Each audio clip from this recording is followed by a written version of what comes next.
Welcome to Loksatta Yashasvi Bhava. Dear friends, today let us start with 10th standard trigonometry chapter number 4 in geometry.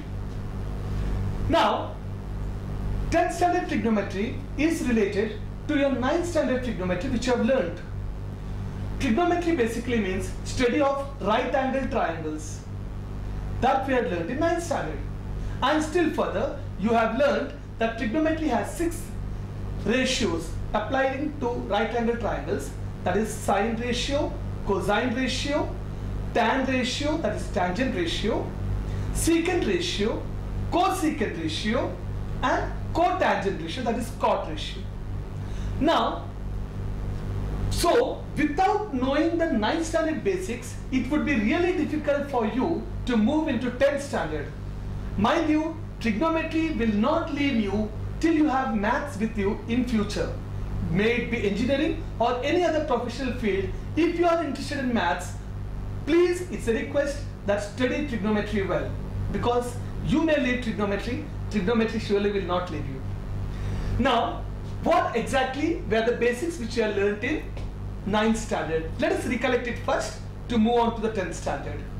Now here, basics not to forget. Trigonometry is applicable only to right angle triangles. Trigonometry is applicable only to right angle triangles. Here, in this case, triangle ABC is a right angle triangle. We are considering the angle theta on angle C. That is, measure of angle C is at theta.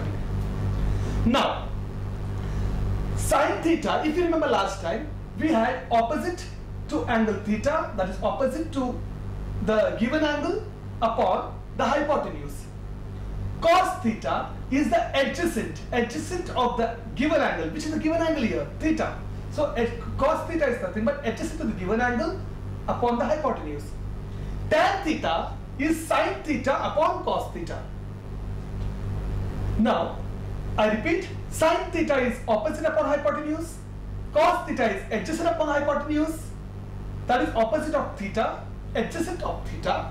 Apart from that, tan theta is opposite side of theta, that is AB, upon adjacent side, that is BC. Still further, you have to remember the reciprocals which you already learned in 9th standard, that is sine theta, reciprocal of sine theta is cosec theta, and vice versa of course. Reciprocal of cos theta is sec theta. Reciprocal of tan theta is cot theta.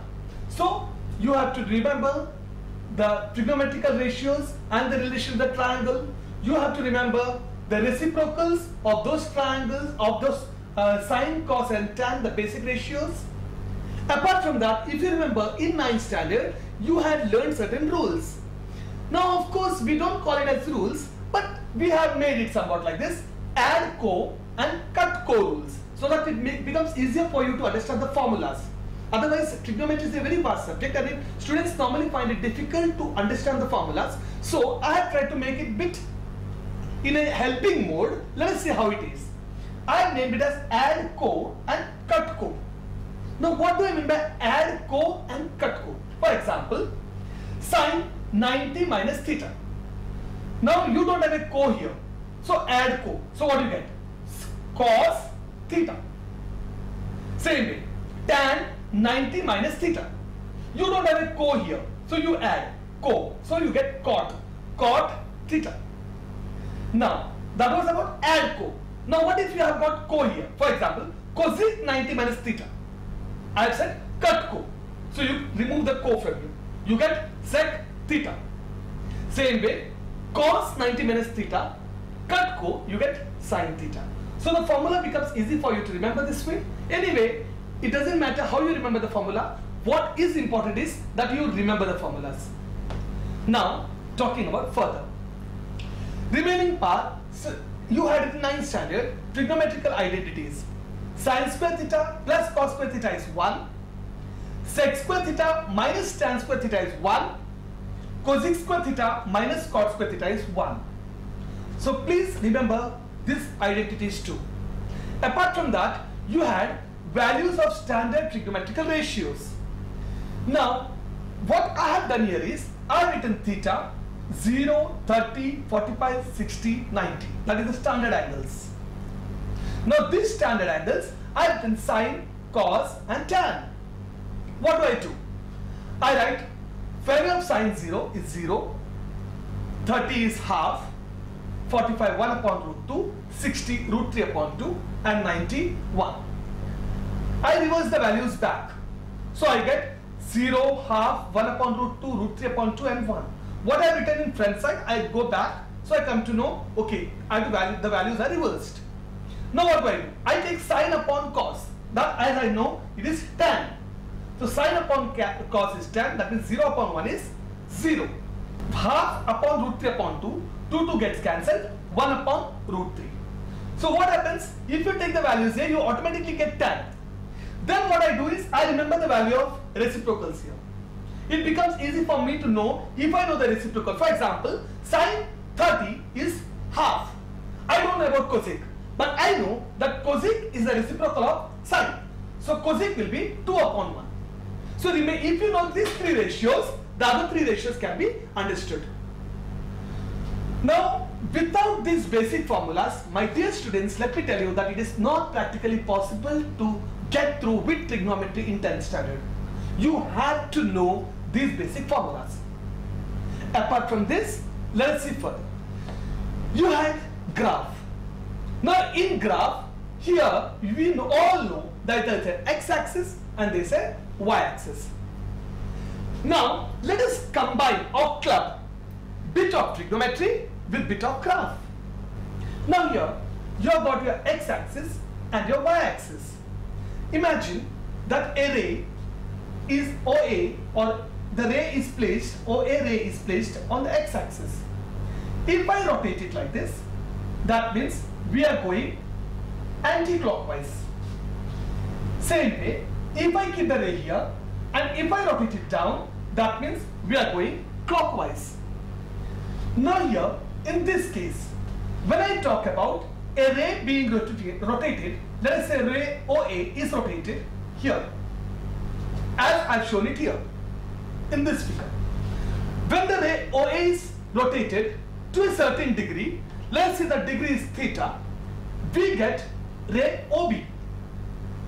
The initial arm or the starting ray is called as initial arm, and when the ray OA is rotated, the ending ray is what we call as the terminal arm.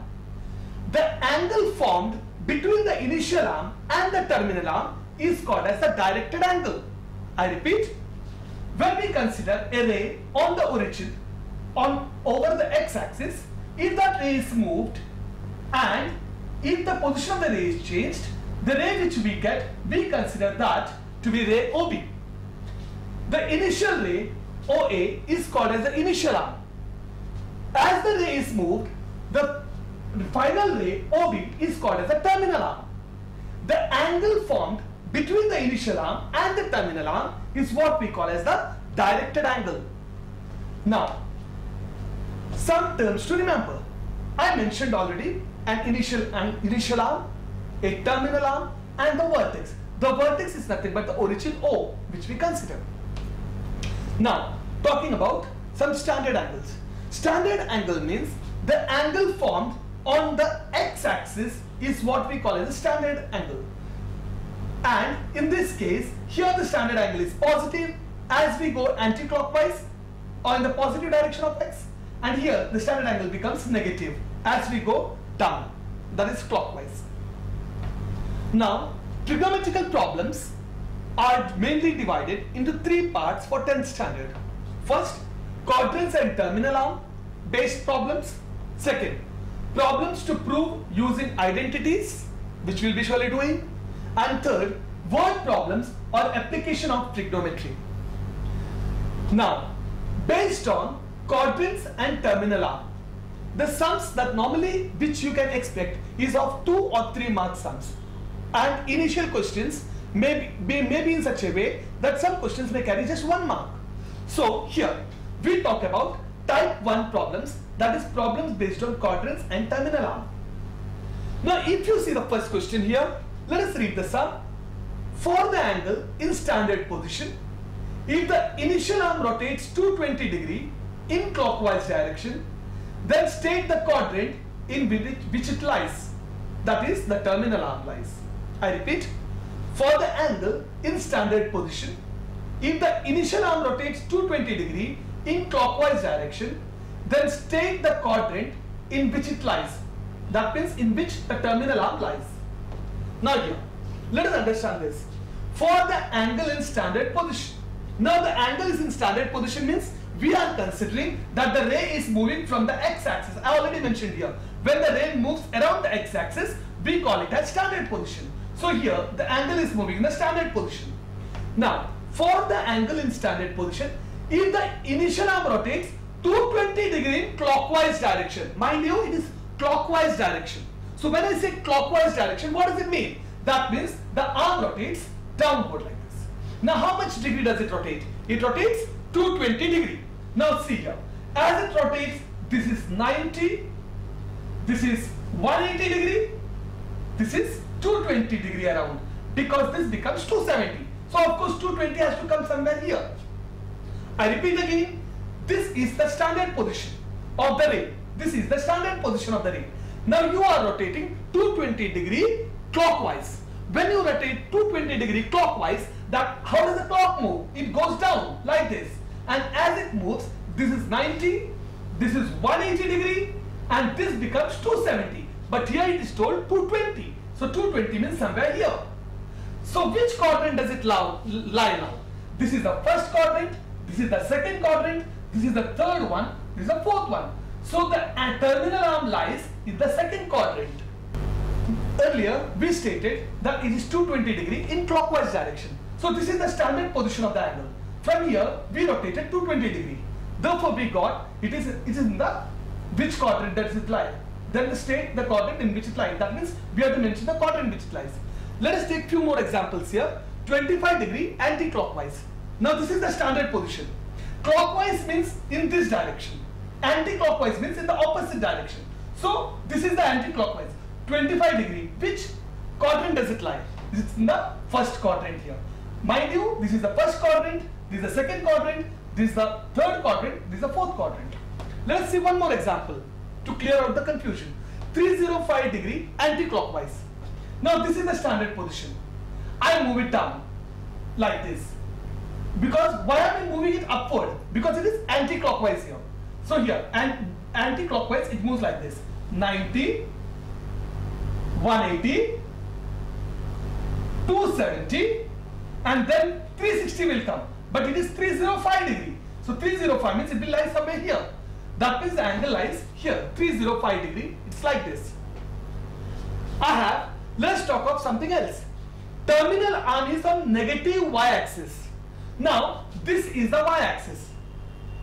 The upper part is the positive y-axis. The lower part is the negative y-axis. The terminal arm lies on negative y-axis. Now see here. This is the terminal arm moving like this. It can move like this also, as well as, that is, it can move clockwise, as well as it can move anti-clockwise. If it moves clockwise, that means the angle formed is minus 90 degree. And if it moves upward, it is 90, 180, 270.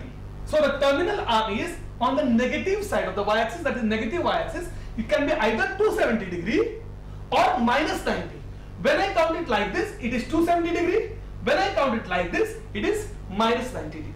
Let us understand the trigonometrical ratios in different quadrants. Now here, this is the x-axis, this is the y-axis. In this region, that is in the first quadrant, all the trigonometrical ratios are positive. Sine, cos, tan, sec, cosec, cot. All of them are positive in this ratio. In this quadrant. In this quadrant, that is in the second quadrant, sine and cosec are positive. Remaining all the trigonometric ratios are negative. In the third quadrant, tan and cot are positive. Remaining all the trigonometrical ratios are negative. And the last quadrant, cos and sec are positive. Remaining all the trigonometric ratios are negative. How do I remember it? I remember the word all, silver, tea, cups. I repeat, all, silver, tea, cups. you go anti-clockwise direction. So we get all silver tea cups.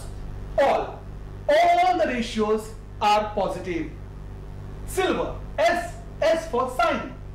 Sine and reciprocal of sine, that is cosec. Sine and reciprocal of sine, that is cosec, in the second quadrant is positive. Third word is T for tan.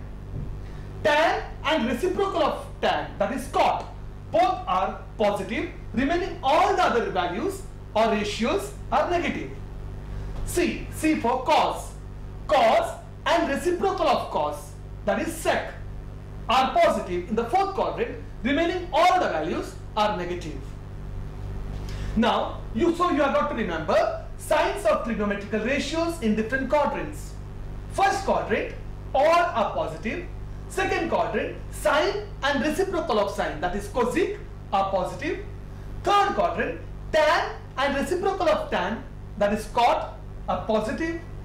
Fourth, cos and reciprocal of cos, that is sec, are positive. Further, you have to remember certain values here. Trigonometric ratios of negative angles. Sine of minus theta is minus sine theta. Cos of minus theta is cos theta. And tan of minus theta is minus tan theta. Now, if you see the difference between 9th standard and 10th standard, the marginal difference, or the major difference I should say, it's not marginal rather, major difference is that in 9th standard, when you started, you are learning about only ratios. Here, we are trying developing an idea of comparing or mixing up or merging up trigonometry with a graphical idea altogether. So it will enhance your idea of trigonometry further. Let us see further. In this case, what we have is a circle. In this circle, we have taken radius of the circle, say r. Now this is the, I already told you, initial arm. I move the initial arm to this point, say OP. So this becomes the terminal arm. This angle that is formed between the initial arm and the terminal arm is what we call as the directed angle. Let us say the directed angle is theta. Now in this case, if you see point P, let us say the coordinate is x, y. Then by distance formula, the distance of point P from the origin O is x square plus y square is equal to r square. Based on this concept, we get the different values of sine theta, cos theta, tan theta and remaining three ratios.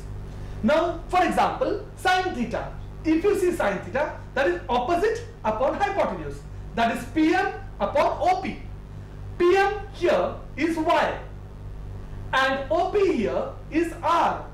So we get y upon r. Same way for cos theta. Cos theta is adjacent, that is OM upon hypotenuse, that is OM upon OP. OM here is x and OP is r. So x upon r. Similarly for tan. So if I know the value of sine, cos and tan, it becomes easy for me to know the value of sec, cosec and cot, because sec, cosec and cot are reciprocals of sine, cos and tan. Based on the value of sine theta equal to y upon r and cos theta equal to x upon r for a standard circle, let us do a sum. If you see the sum, find the trigonometric ratio of the angles in standard position whose terminal arm passes through the points 4, 3 and minus 24, minus 7. I have done one sum here based on 4, 3. I expect you to do on minus 24, minus 27. Now here, see, the terminal arm passes through which point? 4, 3. That means x is equal to 4 and y is equal to 3. The terminal arm lies in the first quadrant because both the numbers 4 and 3 are positive numbers. Therefore, all the ratios are positive. Sine, cos, tan, sec, cos, cosec, all are positive. Now here, r square is equal to x square plus y square. Therefore, r square is x value is 4, y value is 3. So 4 square plus 3 square. That gives you r square is 25. Therefore, r is equal to 5. Now, sine theta, as I have already mentioned, is equal to y upon r. That gives you 3 upon 5. That is, y value is 3, R value is 5. So 3 upon 5. Cos theta is x upon r. That is 4 upon 5. Tan theta is sin theta upon cos theta. That is, when you orally or manually just try to calculate this, you get 3 upon 5 upon 4 upon 5. 5 cancels, you get 3 upon 4. Remaining all the values, as I have constantly been telling you, that cosec, sec and cot are the reciprocals of sine, cos and tan. So you can easily find the value if you know sine, cos and tan. With this, we end our first session of this lecture. We'll meet for the same topic next time.